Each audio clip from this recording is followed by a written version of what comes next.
à y manger. Donc j'appelle Tiffaine Pedron à partager son écran.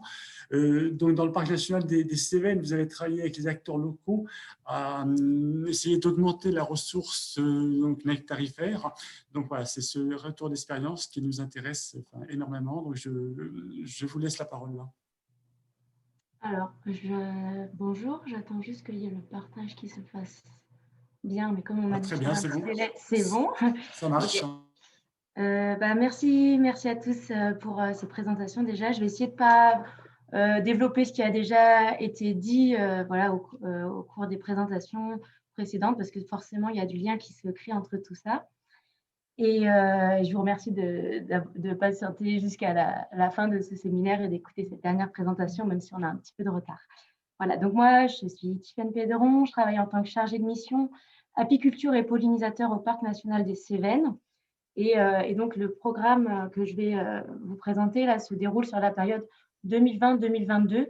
C'est assez récent ce qu'on commence à mettre en place, et on va pouvoir s'inspirer aussi de tout ce qui se passe déjà sur vos territoires respectifs.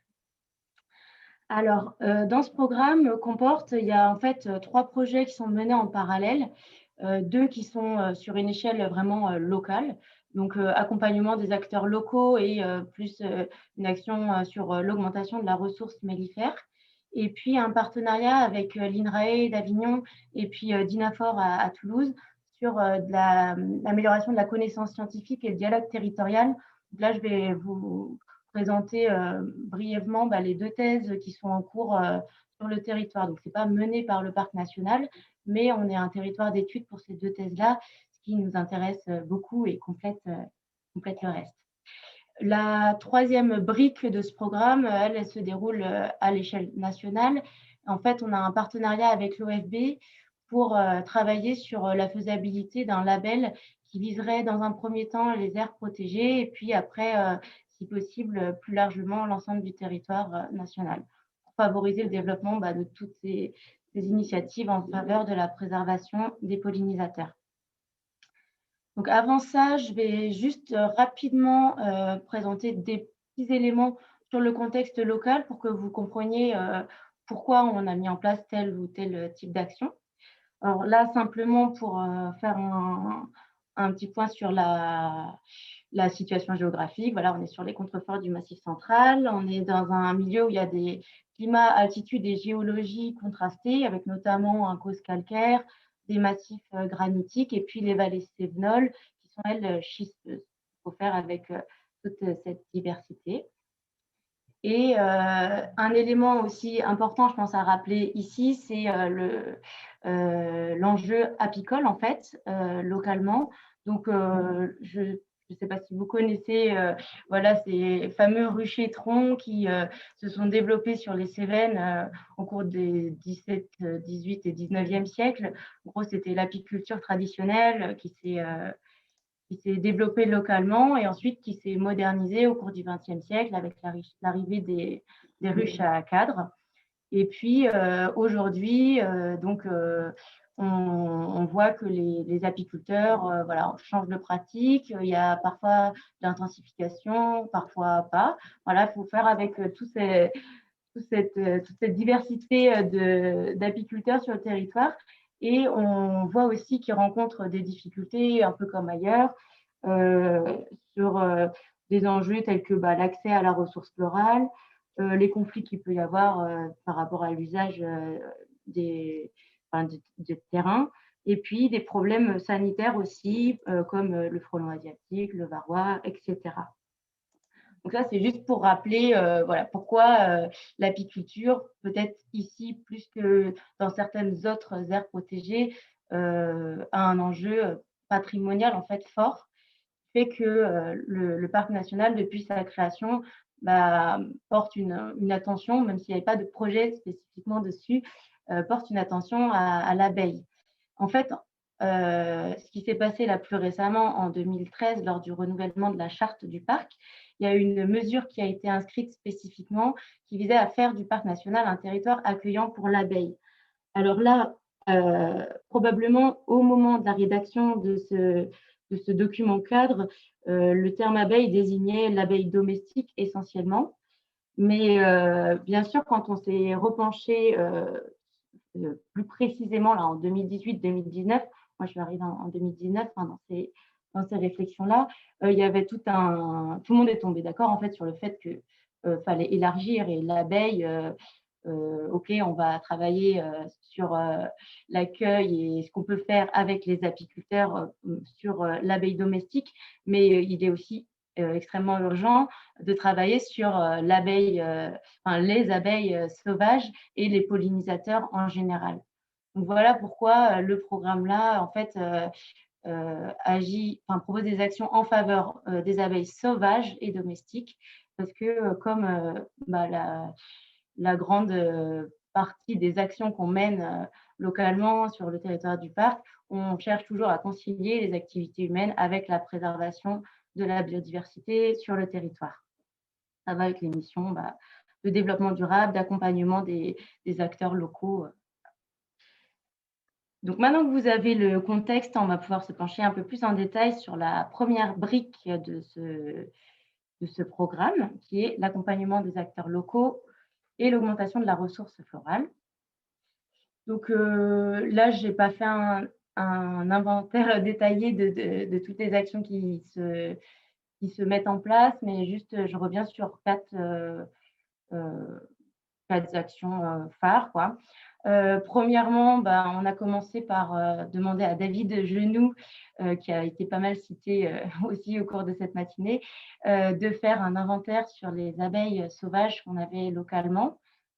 C'est une étude qui nous permet de savoir quels sont les enjeux de préservation pour ces abeilles spécifiquement. Et puis, ça permet aussi de sensibiliser le grand public à la richesse qu'il y a localement et à la diversité et à tout à l'importance en fait d'agir pour la préservation de ces abeilles sauvages.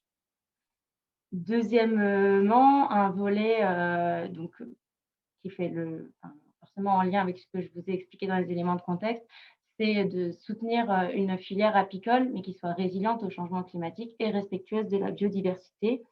Donc, on s'est dit que, comme on essaie de concilier les abeilles domestiques et abeilles sauvages sur le territoire, il est important de travailler main dans la main avec les apiculteurs.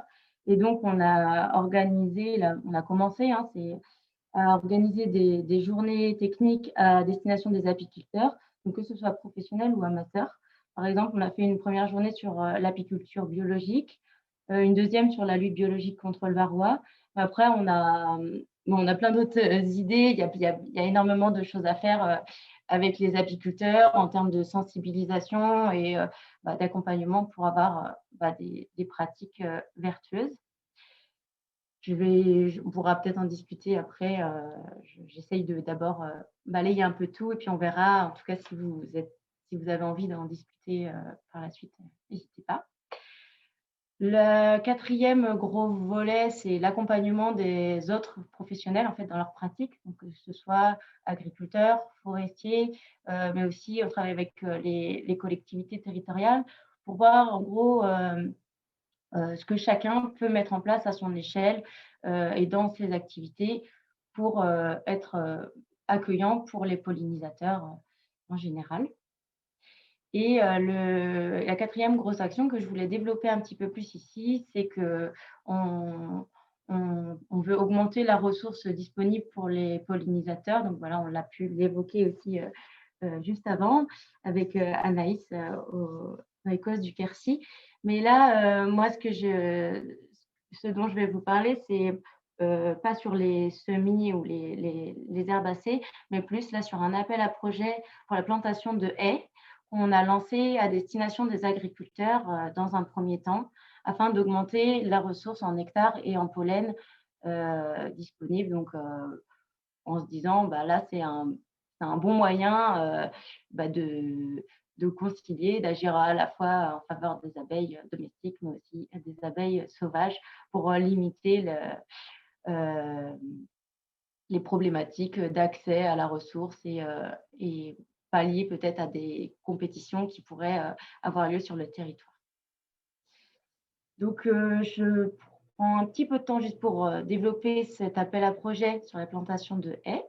Alors, d'où nous est venue cette idée? Alors assez logiquement, on s'est dit: «Voilà, on va augmenter et diversifier les ressources en nectar et en pollen sur le territoire» et ce point, voilà, l'outil haie, ça permet de reconstituer aussi un maillage avec, beaucoup de fonctionnalités, et de travailler main dans la main avec les agriculteurs et d'en profiter par ce biais positif, cette action, qui va leur servir aussi. OK, merci pour la cloche. D'en profiter pour répondre à eux, à des problématiques qu'ils peuvent avoir, donc lutte contre l'érosion, effet brise-vent, et cetera. Donc ce qu'on finance par le biais de cet appel à projet, c'est à la fois des fournitures, donc des plants, des protections et un paillage et on finance aussi et on apporte beaucoup d'attention à ça, un accompagnement technique, donc que ce soit conseil individuel, mais aussi l'organisation de journées collectives. Donc des journées collectives au cours desquelles, enfin, il va même y avoir des journées spécifiquement conçues là-dessus. On va sensibiliser aussi à la régénérescence spontanée, puisque c'est bien beau de planter des arbres et des arbustes, mais c'est aussi très intéressant de laisser pousser spontanément ce qui est déjà présent dans le sol et qui forcément sera résilient, peu coûteux en eau, en argent, etc. Voilà, là, c'était rapidement pour remettre, enfin, en fait, pour vous montrer la liste d'essences qu'on propose, qui peut être complétée, mais en gros, on finance, une liste restreinte puisque c'est nous qui allons devoir faire les bons de commande aux pépinières, les livraisons, et cetera. Donc après, c'était pas gérable de multiplier, la liste et je rentre pas dans les détails, mais simplement, je précise aussi qu'on travaille avec la marque végétale locale parce que ça nous permet d'avoir une garantie sur l'origine des végétaux et puis une diversité génétique et donc plus de résilience aux changements climatiques, aux maladies potentielles, etc. Voilà, pour l'instant, on a une vingtaine de candidatures. L'appel à projet a été lancé mi-novembre, donc c'est un bon démarrage. Et pour l'instant, les estimations, c'est 15 km de linéaire qui devraient voir le jour à la fin de l'année et c'est qu'un début. La deuxième brique de ce projet, ce que j'évoquais tout à l'heure, c'est deux thèses qui se déroulent sur le territoire, menées avec l'INRAE d'Avignon et d'INAFOR. Donc, alors il y a Léo Mouillard-Lample qui travaille depuis septembre 2019 sur sa thèse. Alors, le thème, c'est comment gérer collectivement l'usage des ressources par les abeilles afin d'assurer une apiculture durable et de préserver les populations d'abeilles sauvages sur le territoire des Cévennes. Donc, il est encadré par Michael Henry. Il y a forcément un lien avec ce qui a été présenté par Pascal Cavalin tout à l'heure, puisque Michael avait mené à peu près la même étude sur la côte bleue. Mais là, on aimerait savoir localement sur nos ressources ce qu'il en est et quels sont les enjeux en termes de ressources florales sur le parc. Est-ce qu'il y a un conflit d'usage entre les abeilles? Voilà, tout ça, ça va nous apporter des éléments complémentaires localement. Et après la phase de terrain, Léo va aussi animer des ateliers pour une concertation territoriale autour de cette question des ressources. Voilà pour ce volet. Et la deuxième thèse, elle débute tout juste, hein, c'était septembre 2020, le démarrage. C'est Gabriel Gonella qui est lui encadré par Cécile Barneau à Dinafor. Et lui va se pencher plus sur les contraintes et leviers à la construction de systèmes de production agricole cévenol favorables à l'apiculture. Donc, comprendre bien par là l'articulation agriculture et apiculture. Voilà, donc ces deux thèses, pour nous, c'est l'opportunité. OK, c'est l'opportunité qu'il y a un travail, il y a un travail qui est mené sur le territoire par des acteurs neutres, disons qui n'ont pas la casquette parc. Ça nous amène des nouveaux éléments et pour guider nos actions à venir. Et enfin, la troisième brique, j'ai juste une diapo dessus, c'est un travail mené donc à l'échelle nationale, on n'est plus sur le territoire parc, je précise bien, avec l'OFB pour travailler à l'étude de faisabilité d'un label qui concernerait l'ensemble des aires protégées. Donc là, la mission court sur 2020-2021 et les objectifs d'étudier la faisabilité d'un tel label, ce serait d'une part d'encourager la mise en place d'ensemble d'actions cohérentes à l'échelle de ces territoires-là. Donc voilà, de ne pas s'arrêter sur telle ou telle action, mais de vraiment avoir tout un panel mis en place sur des territoires qui candidateraient au label. Ça serait de récompenser les démarches d'excellence et donc par là, mobiliser les élus à se lancer dans ce type de projet, notamment. Enfin, je parle des élus, mais aussi de l'ensemble des acteurs, hein. Et de favoriser la pérennité des actions portées, puisqu'on voit que souvent, on a des projets avec une durée limitée, des financements limités dans le temps aussi, et qu'une fois qu'on arrive à la fin de ces projets, la dynamique retombe et c'est bien dommage. Donc voilà, je ne rentre pas plus dans les détails, si ce n'est qu'il y a 4 commissions qui sont mises en place, qu'on va réfléchir sur 4 volets, aussi bien la connaissance, les actions en termes d'apiculture durable, les actions locales et la sensibilisation. Voilà, un petit mot de conclusion, juste pour rappeler qu'il y a donc ces 3 projets sont menés en parallèle, mais ils sont vraiment complémentaires, avec des échelles d'action différentes et qui croisent toujours énormément de disciplines, comme les projets que vous avez présentés avant. On s'inspire à chaque fois beaucoup des préconisations qu'il y a dans le PNA, et c'est un outil qui est vraiment utile pour nous, ainsi que tous les autres projets qui émergent ça et là. Et on espère que tout ça n'est qu'un début, en tout cas pour le parc. Nous, c'est le début, et j'espère que ça va continuer. Et je vous remercie de votre écoute. Merci pour ce retour d'expérience qui vient clore notre séminaire. Peut-être deux questions. Je ne vois pas de main levée. Laurent, peut-être, est-ce que tu as vu des choses dans le chat à faire remonter? Il y avait ta question, Dominique, donc tu peux la poser directement. Voilà, il y avait plusieurs questions autour de ce projet de label, de savoir comment on pouvait être membre de ce comité de pilotage. Alors, il y a un comité, donc il y a un comité, je n'ai pas pu trop développer, donc tant mieux, c'est bien qu'il y ait des questions qui portent là-dessus. Il y a un comité de pilotage qui a été mis en place et 4 commissions thématiques. Donc, le comité de pilotage, c'est plus pour discuter sur tout ce qui est plus transversal, les aspects juridiques, de gouvernance, comment ça pourrait être mis en place, etc. Et après, les commissions thématiques, là, c'est vraiment pour les aspects techniques. Qu'est-ce qu'on pourrait mettre dans le cahier des charges de ce label en partant sur la base de 4 volets. Donc, le volet aspect connaissance des pollinisateurs et de leurs habitats, le volet action par rapport à l'accompagnement d'une apiculture durable. Voilà, c'est le terme. C'est un peu restrictif de dire ça comme ça, mais voilà, les actions portées sur l'apiculture, les actions avec les autres acteurs du territoire, agriculteurs, collectivités, etc. Et la 4e commission, c'est plus sur les actions de sensibilisation. Donc, la question, est-ce que c'est participer au comité de pilotage ou est-ce que c'est participer alors, je pense que c'est plutôt aux commissions. D'accord. Oui, c'est plutôt aux commissions. Eh ben, vous pouvez me demander, les personnes qui sont intéressées. En fait, moi, j'ai fait un gros démarchage pour l'instant. L'idée, c'était d'avoir, de déjà pas faire ça en solo dans son coin, mais de pouvoir se concerter en amont pour vraiment avoir les avis de tout le monde sur ce qui pourrait être important d'intégrer dans ce label-là. Donc, c'est vraiment ouvert. Donc, n'hésitez pas si vous voulez intégrer ces commissions-là ou au moins suivre le travail, peu importe votre degré d'implication dedans. Et du coup, qui est représenté dans le comité de pilotage?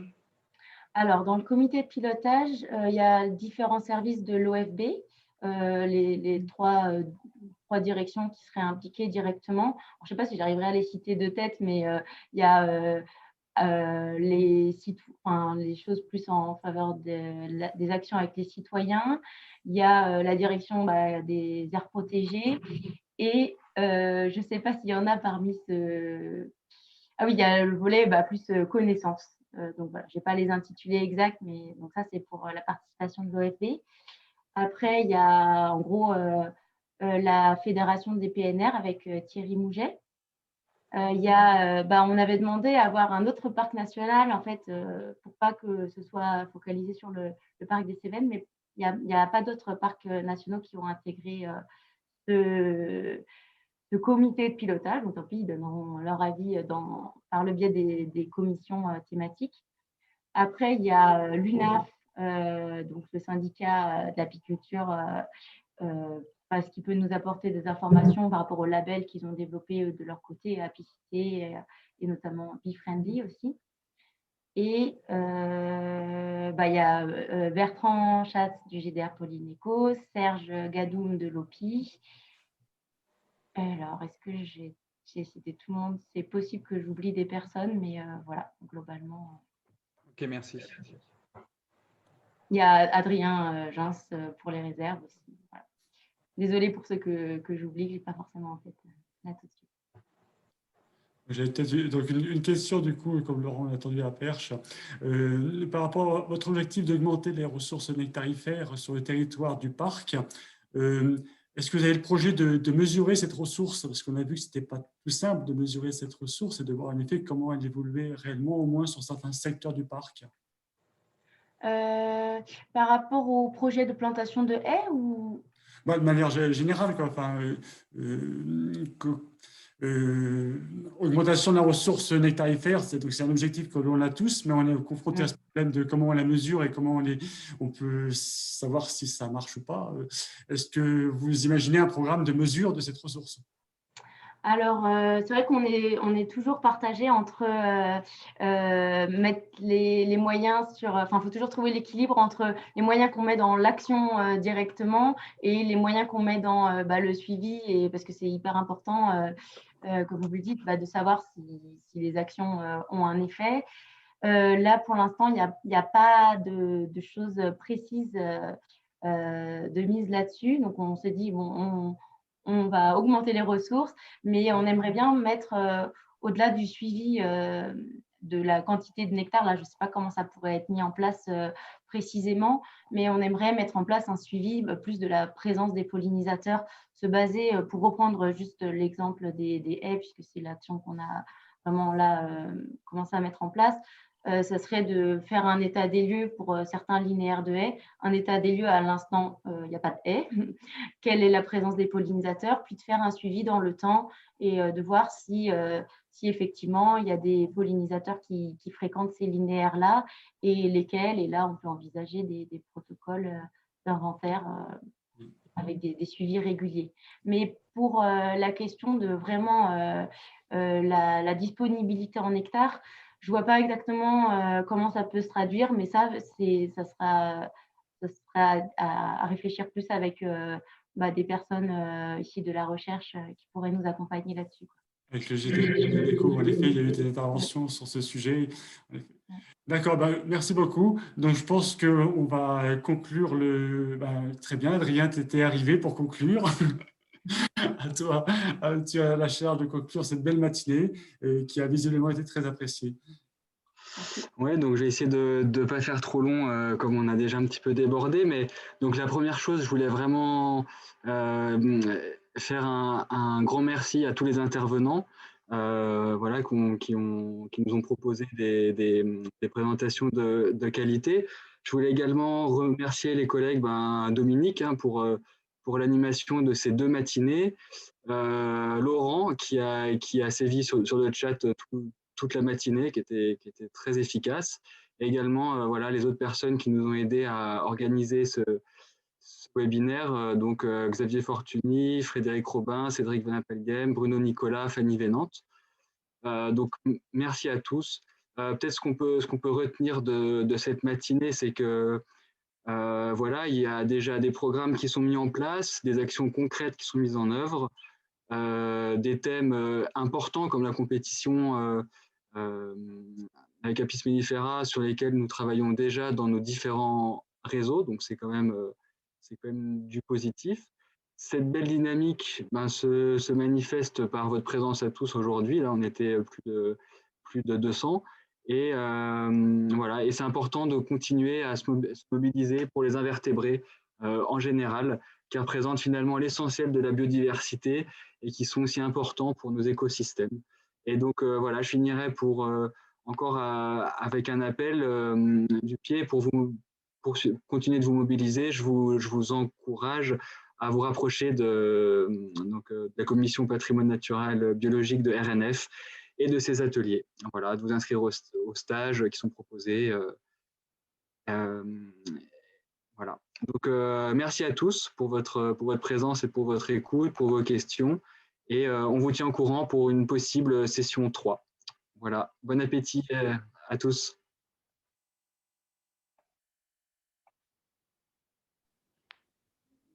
Merci.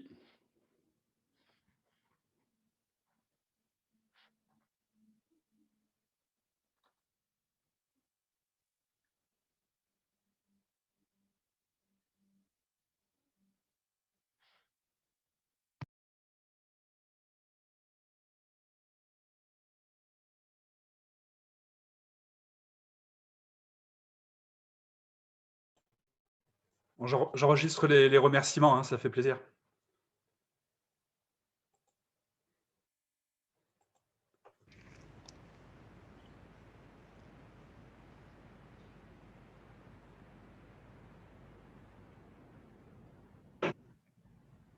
Finalement, on n'a pas tant débordé vu les difficultés du démarrage. Bien.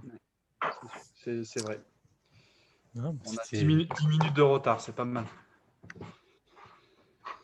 Coucou Adrien. Coucou, c'est David. C'est David. Ouais, ça va? Ouais, ça va, ça va. Je suis désolé, j'ai loupé le début, ça ne voulait pas s'enclencher. Je ne sais pas à quelle heure vous avez commencé. Eh bien, donc tout est enregistré, donc normalement, si tu as manqué quoi, la première présentation? Je suis arrivé à me connecter qu'à 10h moins 10 ou 10h moins 5. Bah, on va mettre tout ça en accès replay, donc d'ici 2 semaines, quoi, je pense, le temps qu'on s'organise. Voilà. Ah mince, j'ai oublié d'enregistrer. Non, j'avais vérifié. Ouais, parce que du coup, vous avez commencé à quelle heure? 9h10 à peu près. Ouais, d'accord. Donc j'ai loupé la première. Ouais, Serge. C'était Serge. D'accord, j'ai loupé Serge. Bon, c'est pas grave. Serge, j'ai l'habitude de l'entendre. Tu dois connaître, ouais. Ouais, voilà, je pense à la présentation, je connais. Voir. Donc, il n'y a pas grand mal et tout. Mais peut-être, j'ai cru que j'y arriverais jamais. Ça ne voulait pas s'enclencher avec les différents liens. Tout ça, j'étais un peu perdu. Nous aussi, on a cru qu'on n'y arriverait jamais. Ouais. C'est vrai. Bon, en tout cas, c'était super intéressant. Je vous le dis, c'était vraiment super intéressant parce qu'on avait du macro et du micro. Pour moi, je le dis, tu vois, un truc comme le PNR du Quercy, c'est du jardinage. Sur la conservation, je ne suis pas sûr que ce soit. Alors, localement, une espèce, on ne mesure pas l'effet sur une espèce à valeur patrimoniale. Par contre, le côté conservatoire du littoral, ça c'est top, un truc qu'il faut saisir pour les réserves naturelles de France, quoi, clairement. Ouais. Là, on a vraiment un exemple à reprendre dans nos plans de gestion. C'est vraiment bien. Ouais, c'est super bien, vraiment. Après, le Quercy, c'est la nature ordinaire. Hein, ouais, c'est ça. Et puis, c'est hyper important. Hein. Mais si tu veux, pour moi, sur le côté conservation à long terme des espèces en jeu, je ne suis pas sûr que ce soit pertinent. Alors pourquoi je le dis comme ça? Parce que je ne suis pas sûr que ce soit difficilement mesurable d'un point de vue biomonitoring, l'effet de telles mesures. On a essayé de le mesurer avec Bertrand sur un ENS dans le Gard, là, dans l'Hérault, avec pourtant tu as un protocole conçu pour ça, pour essayer de le mesurer et tout, et globalement on se casse les dents. Aller avec plusieurs parcelles aussi, un truc un peu comme ça. Bon, voilà, c'est pas facile. C'est à faire, c'est à faire parce que c'est comme ça que tu sensibilises les élus, les collectivités, les structures, les syndicats, les trucs comme ça. Après, c'est pas le modèle pour des réserves naturelles. On est sur des milieux naturels où on essaie de plutôt optimiser nos milieux. On ne va pas commencer à mettre des plans tous, tu vois, à semer, à machiner.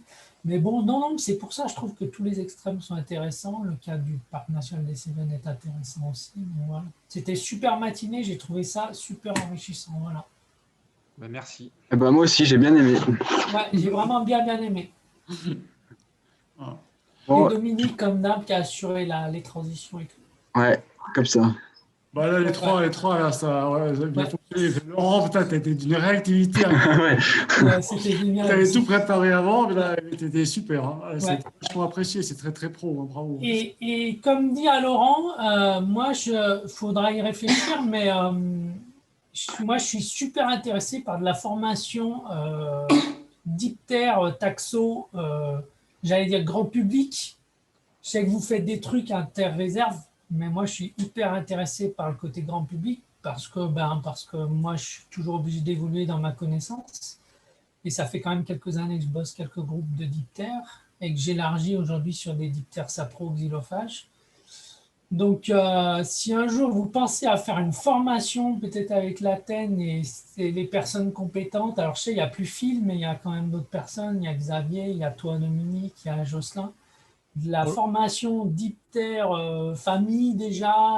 Ouais, on a ça sous le coude. Hein. Je pense Je que suis super intéressé, vous m'y verrez, c'est sûr et certain. voilà, l'OFB l'a entendu. Hein, on a ça sous le coude, en effet, pour l'an 2022, peut-être plutôt sur, Ouais, en effet, savoir mieux trier les diptères. Quoi. ouais, Parce qu'on a super. fait sur les séminoptères, le faire sur les diptères, Ouais. on avait en tête de le faire avec Joséphine. Ouais, Non, il faut repartir autrement. Quoi, voilà. ouais. Cédric, en effet, on a reparlé à l'OFB qui J'ai un rendez-vous du coup avec Alexis Rondeau là, dans Ouais. quelques mois pour refaire le point là-dessus. Et je vais Ouais, avancer peut-être avec pas. Joss en attendant. Bon, Pour voir si on super. peut monter quelque chose. Ouais, puis peut-être, je sais que vous faites pas mal de trucs intra-réserve, intra-RNF, mais c'est vrai peut-être une formation FB Ouais, ça sera ouvert ça. à plus, ça serait super. Quoi. Moi, Bah, ça sera ça. c'est sûr, j'y serai avec mes échantillons. Quoi. Ça serait une formation OFB de toute façon. Ouais, super. Bon, super intéressant. Bon, en tout cas, merci les gars. Vous lancez aussi un truc derrière, ou quand on est tout seul, ou même qu'il y a des gens qui font de la recherche à droite à gauche, mais le côté réseau RNF fait que ça lance un super truc. C'est vraiment super, les gars. Merci bien. Bah, merci David. Merci. Ouais, merci. Ciao. Allez, à bientôt. Ciao. Bon, messieurs, je dois aussi filer. Ouais. Bon appétit. Bon, la session 3, ça serait avec le congrès RLF, a priori, alors. En juin alors. C'est en juin. Ouais, en juin. Ouais, Ouais. Hein, c'est ouais, chaud. je vais être obligé de te payer un coup. On en reparle, mais D'accord. allez, je Ok. vous abandonne. Ok, ça marche. Allez, Merci. Allez, ciao tout le monde. super. Salut. Bah, je reste jusqu'à la fin parce qu'il faut que j'attende. Alors, Ah bah, je vais laisser mon truc allumé alors. non, si c'est que toi qui restes, t'inquiète pas que je vais couper. Salut. Ciao.